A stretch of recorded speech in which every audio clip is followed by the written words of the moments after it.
আজ এমন একটা শ্যাম্পু তৈরির কথা বলবো যে শ্যাম্পুটা চুলে লাগালে পরে চুল পড়া বন্ধ হবে, মাথায় নতুন চুল গজাবে, চুল সফট সিল্কি শাইনি হবে। আর কি চাই বলো তো আমরা চুলের কাছ থেকে লাই।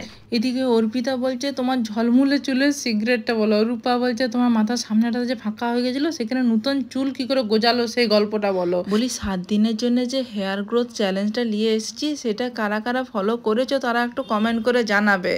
প্রথমে নিয়ে নিলাম অ্যালোভেরা জেল, গাছের হলে একটা গোটা পাতা নিবে, আর যদি তোমার দোকানের হয় তাহলে 2 চামচ ভর্তি করে অ্যালোভেরা জেল নিবে, বুঝছো। তার সঙ্গে দেবো 1 চামচের মতো কফি পাউডার। তারপরে আমি এখানে ডাভ শ্যাম্পু নিচ্ছি, যতটা শ্যাম্পু তোমরা চুলে ব্যবহার করো ততটাই শ্যাম্পু নিবে, যে কোনো শ্যাম্পু। আমি ডাভ নিলাম, তোমরা যে কোনো শ্যাম্পু নিতে পারো। তারপরে দেবো অল্প জল।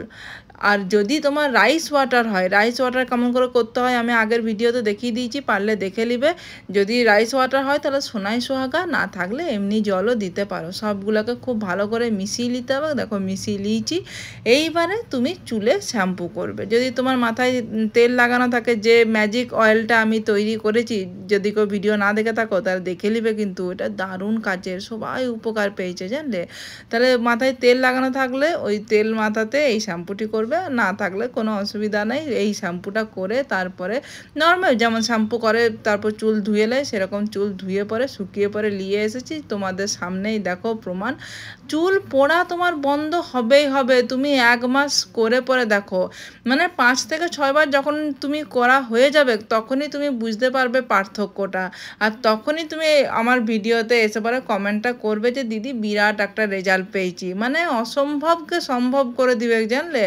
আমি অনেক উপকার পেয়েছি গো, তাই জন্য তোমাদের কাছে এই ভিডিওগুলো নিয়ে আসছি, বলি তোমরাও করো, তোমরাও উপকার পাবে আমার মতো এইরকম ঝলমলে লম্বা সফট সিল্কি শাইনি চুল পাবেই পাবে। শুধু যে জিনিসগুলো করতে বললাম 7 দিন ধরে সেই জিনিসগুলো করো, আর বন্ধ করে দাও না কিন্তু, কন্টিনিউ সেগুলো করতে থাকবে। তারা করে পরে দেখো এই রকম সুন্দর চুল পাবেই পাবে, চুল থেকে হাত সরাতে মন যাবে না জানলে। তা করে পরে দেখো। আর যদি তোমাদের কোনো প্রবলেম থাকে তাহলে অবশ্যই আমাকে জানাবে, আমি পারলে নিশ্চয়ই হেল্প করব।